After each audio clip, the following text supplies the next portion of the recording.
So the board and the fundraising staff. It's in some instances, and Matt has seen this and I've seen that, the fundraising staff and the board are engaged. Yep. And they work well together. In some cases, they've sort of been in a back room, and it's really just been the chief executive that's worked with the board. Yeah, it really is a style issue so far as the chief executive is concerned. And to be a little more cynical about it, maybe a control issue, that some chief executives hold everybody at arm's length from the board except themselves. And others keep, and others, I think, personally, I'd say more healthy to have other people interact in appropriate ways, and fundraising is certainly an appropriate way. So this transition, of course, is going to be much easier for organizations that have introduced and engaged their fundraising staff with their board. Maybe they sit on committees. Maybe the fundraising staff, not just the chief executive, get to be part of the cultivation process.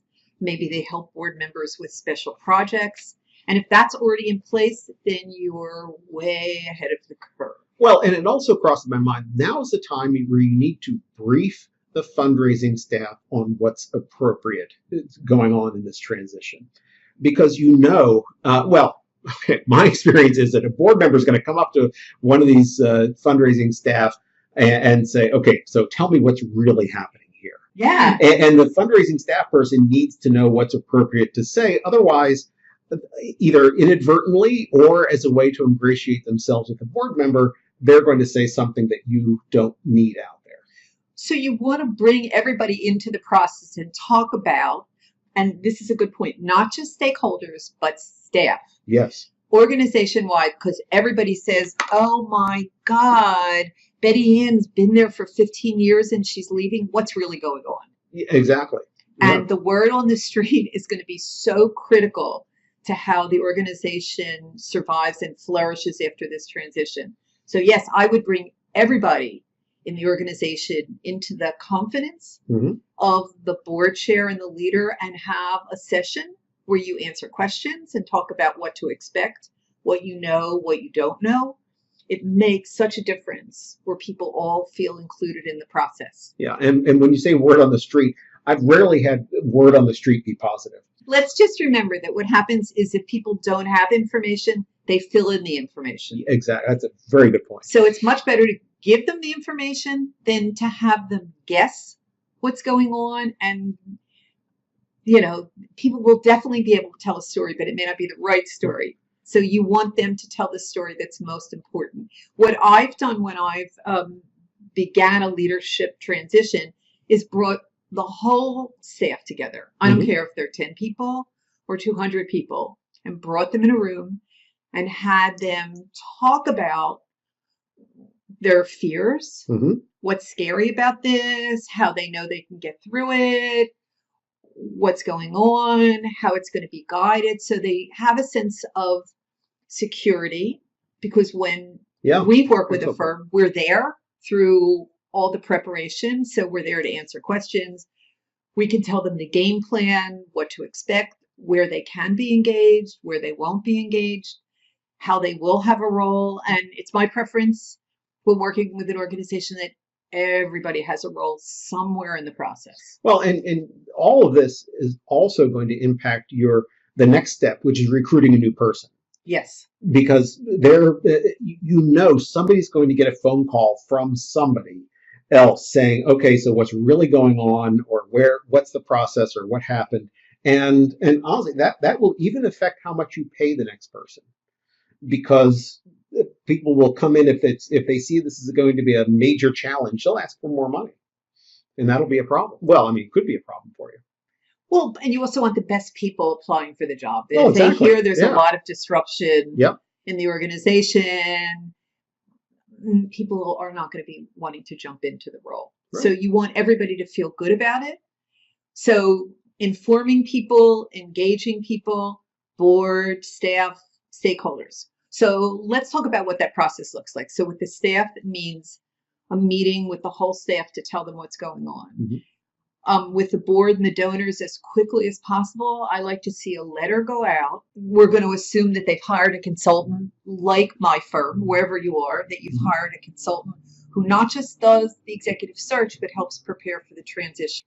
I can use my firm as an example. We prepare a letter to go to all of the stakeholders to tell them what to anticipate, and that people in the organization are available to meet with them. They'll be following up with them. They'll be talking to them. But I want them to get a letter as quickly as possible so they don't hear it on the street. I want them to hear it from the organization directly as quickly as they can. You don't want anybody who's important to your organization to get the news on the street. Why is it important to bring in a third party, a consultant or somebody else to help run this process? Why can't they just do it themselves? I think it's hard to remember all the pieces. Yeah, okay. It's hard to think about the steps that you need. It's hard to think about the timing. It's sometimes the inclusion piece maybe left out, who's important, how to get to them. So it's really like a manager for this transition, right? Okay. These are all very capable people, but you need somebody but very much directing the process. Okay. Just telling you the steps, making sure that you're paying attention to all the pieces, really being a cheerleader through this process. And who has experience doing it because they don't have to invent the wheel. Have experience doing it, have no preconceived ideas, have no biases, don't come in with any set expectations, but help guide it, and really can also intervene if there's a disagreement about how to proceed, or there's a resistance on the part of the chief executive to be more collaborative or more engaging with staff or board. And there's so many things to think of in this process that if you're inside, you may miss some of the steps. There could be, you don't want to lose any key donors. There are sometimes donors who actually show up and are interested in the leadership role, or friends of donors who show up. So you want to make sure that you're thinking about all the possible situations that could occur. Yeah, that's an excellent point. Yeah, I hadn't, and now that you say that, I know that has happened. I've seen it. It's happened, and it's a disaster if it's not handled well. Yeah. And even if people who are even small donors, not even major donors, but feel like they have a stake in the organization and then feel like they should be considered. Absolutely. Yeah. So that's why having a consultant who can think about all these things that aren't necessarily going to be right in front of the board leaders or the staff leadership, unless they've been through this several times. Right. And know that there's always surprises.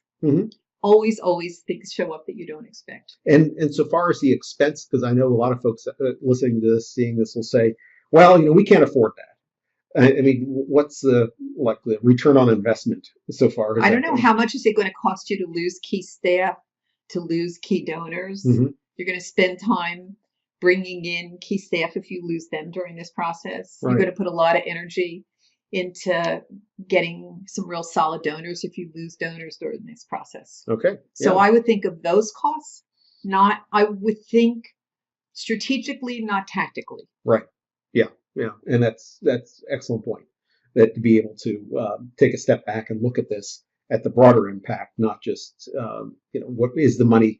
Yeah, you might have to shift some things in your budget, but it's hard when you're doing this to think of things that could go wrong. Right. Yeah. That you could lose a major donor during this process, or you could lose a major staff person because they weren't engaged in the process, because they felt left out of the process, and it's somebody you don't want to lose. You want to keep all your key staff. Right. There might even be a key staff person who is appropriate for a next leadership role in the organization. Yeah. And if it's not handled well, you could lose that person. Well, true, because that could get sucked into all sorts of organizational politics. When I'm recruiting for a search, prime candidates are people who are in an organization where there's a leadership change. Yeah. If they're not being handled well, boy, they're going to be ready to jump in an instant. Right. And you have the advantage, including the head of fundraising. So let's not leave out how important they are. So fundraising staff, if they're not engaged well during a leadership transition, they're very desirable. Well, because we know that's all about relationships, and makes a big difference. So we talked about this. We're going to send out a letter, whether you send it out snail mail, email. My concern is that it goes out quickly to everybody that's important. And I said stakeholders, but I also want to say all your organization partners. So all the partners that you work with on projects, they should get this letter very quickly also. Again, no surprises. They hear the same time everybody else hears. You don't want them to hear it on the street a week or two later. Well, and communication like that has to kind of acknowledge the loss, but then also be positive about the opportunity here. Absolutely. Acknowledging the loss, validating and celebrating the long-term leader, and talk about the fact that the organization has a plan in place. And then it's up to the key. I think it's very important to have a leadership transition team.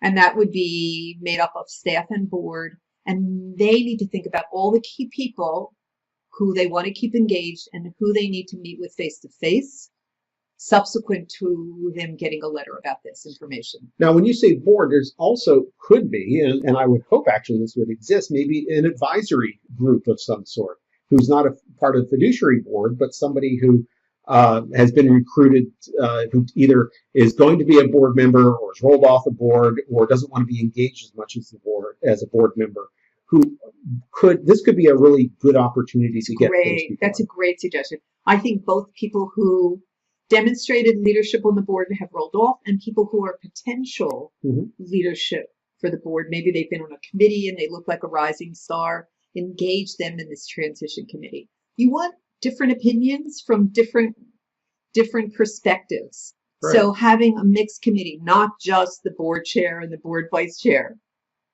on this, right? It's a great time to bring people in. And concerns and recommendations. So you want to find out what really bothers them about this. Yeah, absolutely. If there's something specific, or maybe do they can they have an influence on what is the next person? Because I think that's a lot of this too. Is these people want to influence that next stage or life of the organization. This is how they're going to do it. Absolutely. Yeah. So they will be influential. Again, the overriding issue we're talking about is fundraising, because that's key to an organization, but it's part and parcel with the leadership change. Yeah, exactly. Yeah, because it's all about fundraising. It's all about fundraising. It is all about fundraising. Isn't that what sustainability is? Yeah, exactly. Yeah, you don't have no money, you don't have an organization. Right. Showing my bias. Sorry. Forgive us, but we know how critical that is.